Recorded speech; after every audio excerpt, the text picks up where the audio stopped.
Hari abasore babiri b'abaririmbyi bapfunzwe bazira ko baririmbye ibintu bicafuza imico n'akaranga k'u Burundi.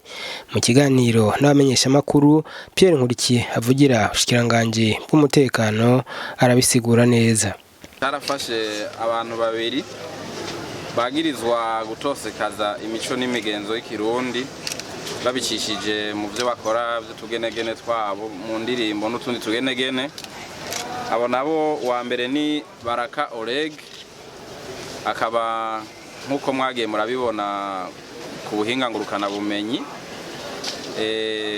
yakoze bwa mbere mwaka uheze indirimbo bita Torionoti, ama mu kwimenyekanisha yakoresheje isanamu iriko umukobwa yambaye ubusa ari nka gusa.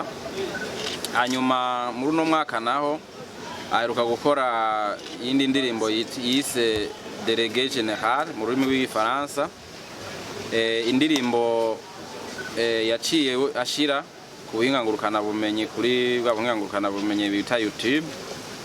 Hanyuma abantu benshi mwarayibonye, mbere benshi baranayihanahanye kuri bwa buhinga ngurukana bumenyi bwa WhatsApp. Mwarabonye neza ko ari indirimbo yarimwo ibintu biteye isoni cyane, aho abana b'abanyeshuri urwaruka rw'u Burundi aribwo Burundi bw'ejo, igihugu cizeye, yaberekanye bari gusa amabere ari hejuru, bambaye ubusa, akayivugiramwo n'amajambo menshi agomba kwagiriza ko mu mashuri y'abarundi haberayo ubusambanyi, haberayo ingeso mbi n'ibindi byose, ariko wamubaza icemezo na kimwe c'ivyo ariko aravuga ntashobore kukironka. Ntiyagarukirije rero no ngaho, yarahavuye araza arifata n'utundi dusanamu duto duto, aho yaza aravuga ashimangira ngo bube gito bwiwe yari yaragize. Muribuka nk'udusanamu yifashe avuga yuko ashigikiye cyane b'abanyeshuri bitaburira ko impuzu ko ngo batabuye iziwabo, akengera yifatira mu gahanga atyekeza umushikiranya kubahwa umushikiranganje w'indero. Agasanamu kanyuma yafashe nagasanamu yafashe ari ngaha nyene afunzwe mu gasho, sinzi ko ngene yaronse telefone. Hanyuma aca arifata akavugamwo n'amajambo gutyoza urwego rw'igipolisi, aho yagwagirije yuko rufungira abantu mu mazi.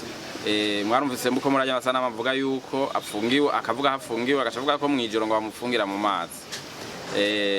Ayo masanamu rero niyo yayanda cagenda hanze, agashashe erungikira za nkozi z'ikibi abansi b'u Burundi, bagashaka bakoramwo vyegeranyo, bagashaka bavuga ko u Burundi buhohotera abanyagihugu, ko igipolisi gifunga abantu kibafungiye mu mazi, kandi ivyo bintu bitigeze bibaho.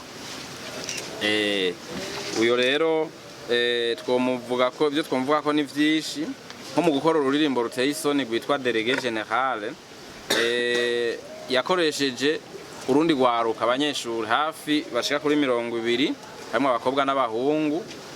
Mbere bamwe ukungene yabigenjeje, yaciye kuri bwa buhinga ngurukana bumenyi aratuma ko ati umuntu wese ashaka yuko kuja mu rurimbo rw'iwanje aze. Hanyuma baca bariyandikisha, acafata 20 ba mbere nibo bagiye aciye ajana hariya mu Kinama, mu ishure bita mu ishure ry'abakongomani ifatanye n'irindi shure bita Lycée Technique Saint-Basile, hamwe n'irindi rikaba rifatanye n'ishure ry'abakongomani Centre Scolaire Consulaire ya ambassade ya Congo. Hajya muri izo nyubakwa zibiri niho yakoreye ayo masanamu ateye isoni n'abo bantu. Hanyuma aba bantu yakoresheje bakaba bava mu bice bitandukanye by'igisagara, urumva ko yari yakoresheje ubuhinga bwa none mu kugira ngo abarondere. Harimo abanyeshure abiga kuri ishure bita Ecotech, abiga ku ishure bita ETS Carama, abiga kuri lycée municipale yo mu Kinama, ishure bita Etlac Carama, lycée municipale yo mu Kanyosha. Naho rero kuri iryo shure nyene ry'abakongomani yabikoreye, akaba mbere yarafashijwe mu vy'uburyo n'uwundi muntu yita